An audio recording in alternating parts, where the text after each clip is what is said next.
Okay, welcome back for more Lower Decks Season 4. We're up to the 8th episode now.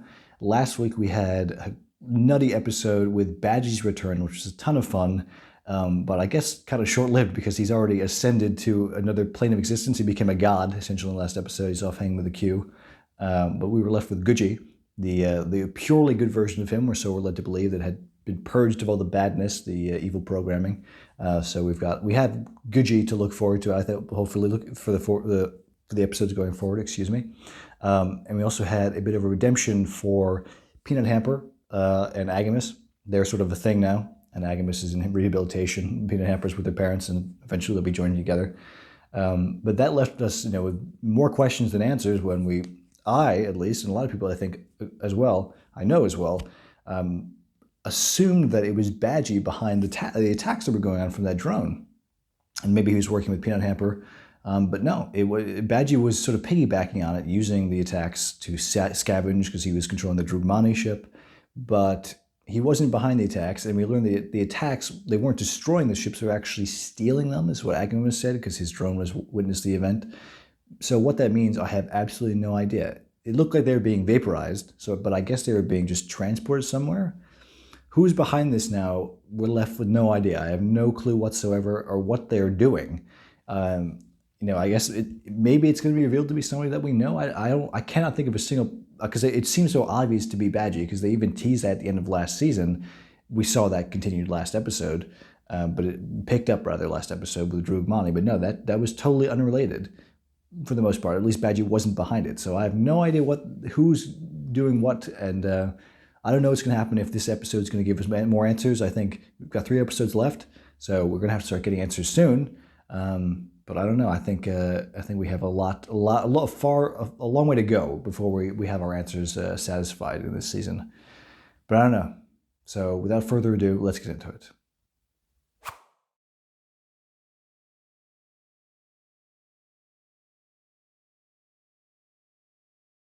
Hey, Boims, what are you doing here? No way! You guys are on the away team too? It's a better shift reunion! Yes! Oh, it's been too long. Yeah, I guess they haven't really been spending that much time together, at least not as much as they used to since they've been promoted, because they're living in separate quarters now, and it's totally different. This moss is even less osmotic than I thought it would be. So thrilling. Yeah, okay, let's hurry it up. Nothing good ever comes from a cave mission. I like a good cave. The flat floors. Yeah, cave missions are a pretty typical thing for Star Trek, huh? It's easy to make a cave set, They can make it look pretty alien pretty easily.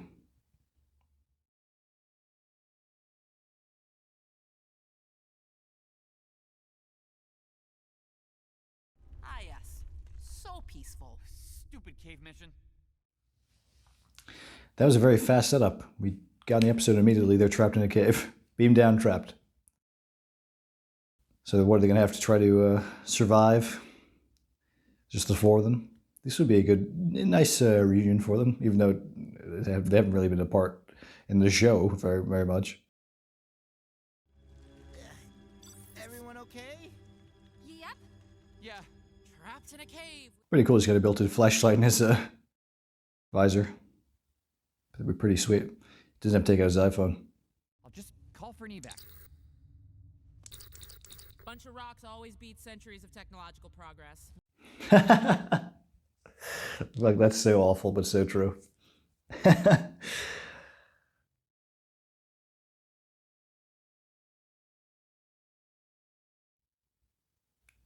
Uh-oh. Evil moss. Carnivorous moss. That's fucking gross. Get the hell out of there. I just got stuck in a cave with Lieutenant Levy. It started as a regular dilithium survey, but then an ion storm blew in out of nowhere. Nowhere. Boimler's been going on a lot of missions these days. That's what you get for being a lieutenant. I'm sure he's enjoying it, though.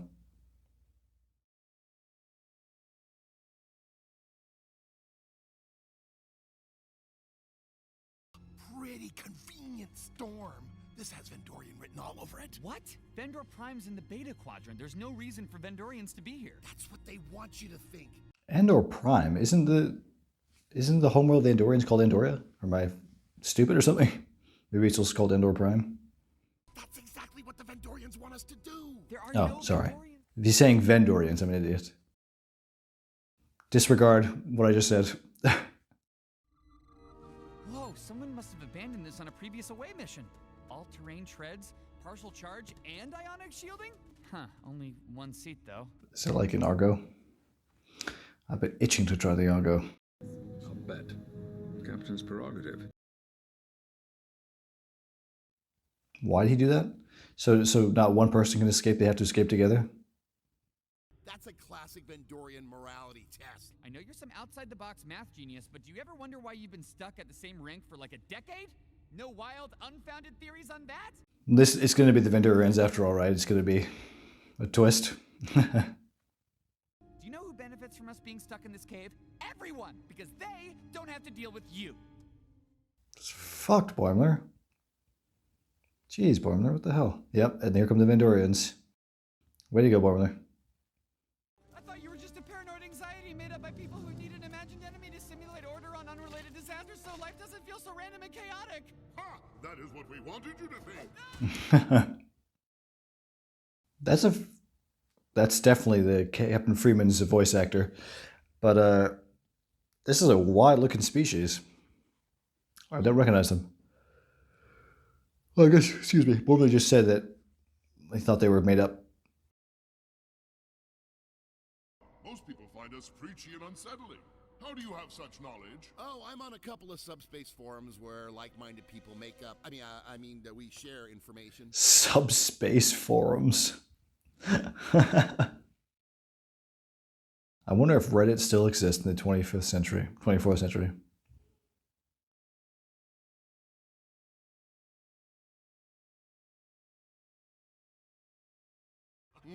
Agree to disagree. But I gotta say, after sharing these delicious crickets, you don't seem as dangerous as everyone. That's a cricket? Holy fuck, the thing is massive. Ugh.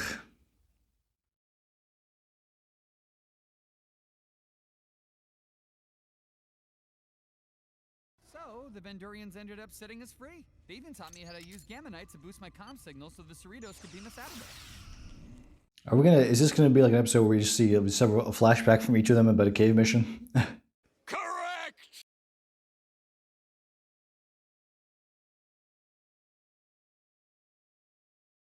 Did you find gamma knight? No, but there's traces of trigamma knight, which would have a similar effect. Quick, Boimler, take off your pants. On it.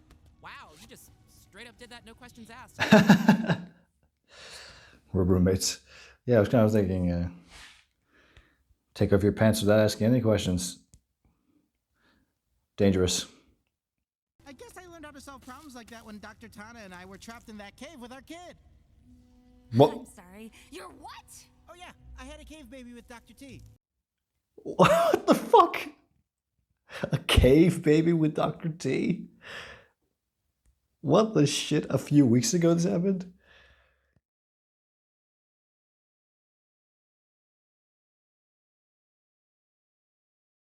This grotto hasn't been home to the Graflax for generations. What now? It's a large creature that eats brains, and many think it was a man. Yep. How did that? Where the hell was that thing hiding? Oh, it's like an anglerfish without eyes. Creepy. Or are those? That's his nose on the end. What is that? This body is gone. I must transfer to a new one. Dr. T will help you. Just stay awake. Her effort is not needed.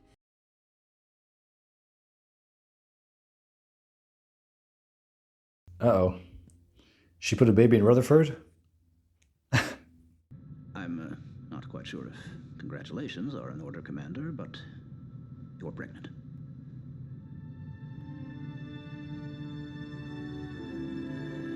Oh, I don't feel so good, Doc. Yeah, that makes sense. You're pregnant.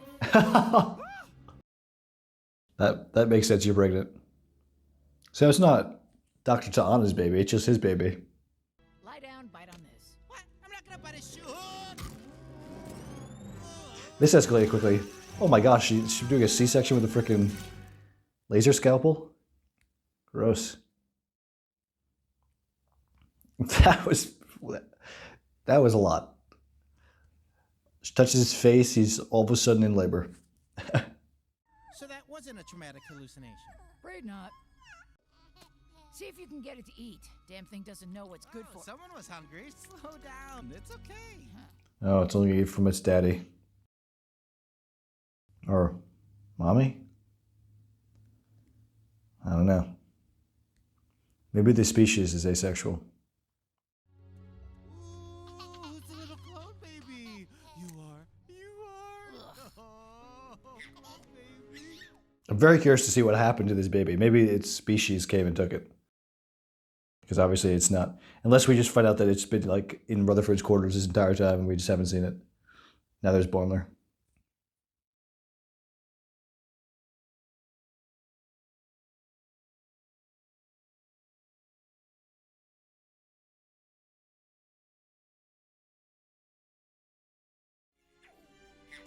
Wow, you're a tough kid. Born in a cave, fighting a monster. I think you're the coolest baby I've ever met.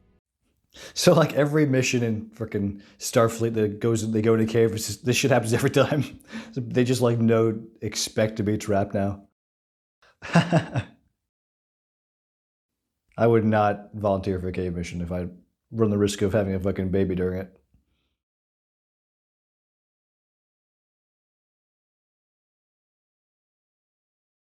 Please don't eat us. I don't want to eat you. I'm protecting my baby. Hey, this is our baby. I gave birth to it. Not that. In there. Oh. Oh, a little baby. So they've been plucking the baby, leaves out the baby. Let's get you out of this cave. You'd make a not completely terrible father. Wait, are you saying I'm the first engineer you like? Shut the up. Hey, watch your mouth in front of the baby. Come on. Had a kid and never told us? She was a consciousness clone. It's not like she was my baby. I only gave birth to her. That's a huge deal. We're roommates. Consciousness clone. So yeah, the alien lady just put herself in him basically to be reborn. I swear, this fucking show.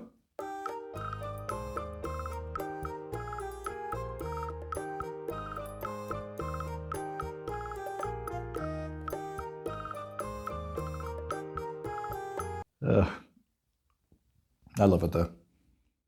Since when do you know how to realign microcircuitry? The way these stories have been going, I wouldn't be surprised if you got it from one of those creeps in Delta Shift. Well, I mean, you did. Oh, she's hanging out with Delta Shift now? Oh, she led them on an away mission. You're betraying Alpha Team with Delta Shift? Come on. Oh, wait, holy shit, comms are working? Haha! Fuck you, cave! Alright, Mariner to Cerritos. What? Repeat that! Damn it. You're out of range. It's always fucking something. Oh, that guy's leg is fucking busted. Oh. Ah, yeah. Crunch. Shuttle's salvageable, but power's dunzo unless we can scrounge up some pergium. Well, it's our lucky day because according to this, there's a pile of pergium right over there. Nope. This isn't gonna go, oh, what's happening? Oh shit, it's aging her. This is straight out of TOS. Oh, whoa, you did too! Oh boy. Ew, this is so messed up! We're Oh. near a mineral vein which emits chronic. But if you walk away, it de-aged you. That's so weird. That's actually kind of cool though. I'm gonna be a spry old lady. I'll just muscle through it. What are you doing? Cut it out! You're gonna get too old! I bet I age more gracefully than you. This is so wacky. Look at this. How the hell are they going to manage this? They got to get somebody that doesn't, age doesn't matter. Android. None of us in Delta Shift will ever rank up like you all did because nobody knows we exist. Damn. What? It's like we work on two different ships. Yeah. Yeah, I thought Delta Shift were like the #1 rivals of them, of the Alpha Team, when they were all ensigns. I don't really feel bad for them though. I got to be honest. Get your ass over here. Hello, my leg is broken. It'll heal with a time dilation. Oh. Will that actually work? Oh, it's healing wrong. Oh gosh. Oh, that's horrible. That's horrible. It's horrible. It's horrible. It's horrible.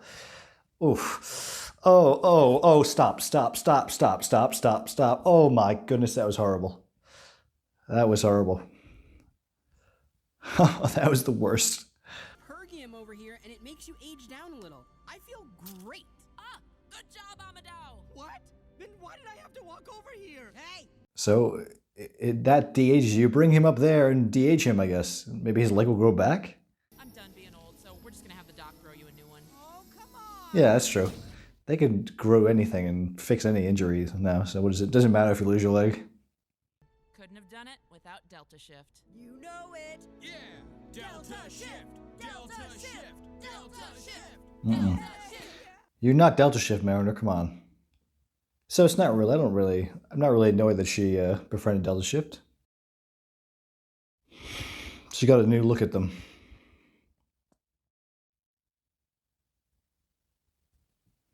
Oh boy. Now they're fucked. The moss is sentient. Cannot leave until I hear the Green One's story. Oh. He wants to hear everybody's story. Yeah, tell the story, Teddy. Get out of here. No, go away. Leave me alone. No, don't stop. Wow. That's a throwback to the first episode, wasn't it? Wow. Or one, yeah. Early episode. How does it feel? No, you can't just decide. Whoa, She's your mentor? No, she's not. Congrats, man. That's cool. Spirit, community, lower decks. Because I remember it ending with lower decks. I ended it with lower decks a few times. Rutherford to Commander Billups. Are there any issues with the turbo lifts? Well, a bunch of the power relays were damaged, so just hang tight. We'll add you to the list. I would hate to be stuck in turbo lifts, man. It's like that's happened a few times in Star Trek, but like that it's a disaster. Yeah, TNG when Picard gets stuck in turbo lift with all the kids, his legs broken. That's how I don't like the claustrophobia of that. Okay, is it a living thing? Nope. Is it an isolinear optical chip? Yes! Holy crap! You got it in two! I've been there for 3 hours. 4 hours, never mind. That's ridiculous. Why would they be stuck in there for so long? I think this was actually one of the best days of my life. You mean with the zombie outbreak, then getting stuck in here and peeing in a corner? Well, I didn't love peeing in the corner. So all this happened in Tendy's first day, huh? Quite the first full day. Well, I guess, yeah, I mean, I did know that from that episode, but I didn't know about the turbo lift thing. Turbo lift incident. Pretty good indication of what her time was going to be like on the Cerritos. I just wanted to say, it doesn't matter if we start hanging out with Steve Levy or Delta Shift or having a baby. We'll always be friends. That's right. You'll always be the 4 OG lower deckers. No matter how far you go in your careers, how much you get promoted. Even if you're captains on different ships. Not that I think that'll happen. I have plenty more cave stories to tell. That pleases me. Oh yeah, I was a lot of caves. You ever heard of Ascension? Oh, I have a real cave story. Remember the time we got stuck in a cave? This is such a TOS plot. The freaking Moss wants to hear stories. It's lonely. It's boring.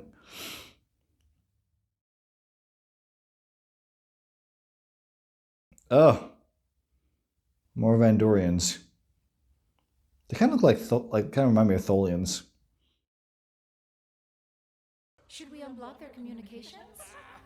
Like squiddy Tholians. Let them enjoy this moment for a little longer. That's right.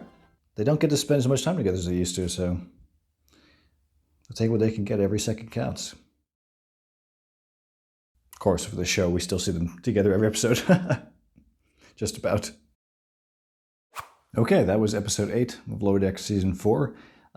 Aptly named Caves. Very fun gimmick, and the whole thing of cave missions in Star Trek always go to shit, which is true. But yeah, we got to hear stories that we hadn't seen from each of the 4 main characters here about other missions they were on, leading them by themselves. We got Boimlers with Levy, they were being watched by the Vendorians, this cool-looking squiddy species that I don't recognize, that are sort of overseeing, doing tests with other species, I guess, or morality tests, I guess they said. I think the big one, obviously, is Rutherford having a baby. He just gets impregnated by this alien, touches his face, and the next thing you know, he's like 2 seconds later, he's giving birth. That was quite the interesting thing. And they didn't say what happened with the baby. I guess the baby, they must have returned to their that species, I guess, because it was just a clone, an imprint clone of the woman. It wasn't really like an offspring Rutherford. He was just like a vessel to birth it. This show is just too much at times. I love it. We saw Mariner befriend Delta Shift people, which is surprising because they were always rivals of them. But now, Mariner's been promoted. She can sort of see them from a different light, and they never get any attention apparently. So she sort of feels a little sympathy for them, which is fine.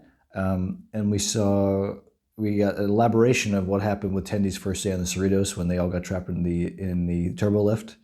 And they got a lot of time bonding together. It made them realize that they don't get to do that so often anymore, so they were really appreciating the time they were spending in this cave. So this cave mission wasn't so shit after all.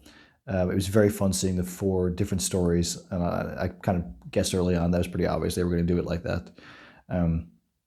To the framework of this glowing green sentient moss that is sort of lonely and wants to hear their stories. And that was so TOS, I loved it. But yeah, this episode was obviously, it was totally isolated from what's going on otherwise. It's sort of a bottle show, I guess is what they call it, when it's like a small stakes, small set, small, isolated thing, which was fun. And, considering this season has been building this one thing pretty much to have this, I guess we were building up to it, and then we hit a sort of a roadblock last episode where we thought we were going to get to the peak, but we sort of leveled off a little bit soon because we didn't quite get the answers we were expecting. I was expecting. So to have a little bit of a fresh direction, just do something fun, whimsical for one episode, and I guess get back to it for the penultimate and final episode of the season was probably a smart thing to do, a fun thing to do, and a very charming episode with classic Lower Decks bonkersness. And the only Lower Decks can do, and the Lower Decks does best. This is the craziest shit that these writers come up with. I commend them for their brains, their wacky brains, and the use of Star Trek references and lore and everything to create really entertaining episodes for a great show. But let me know what you thought of this episode. Like I said, a one-off, fun little one. I hope you enjoyed as much as I did. Leave a like if you enjoyed, and subscribe if you haven't already. And I will see you for the next episode. Ah, yes. So peaceful. Stupid cave mission.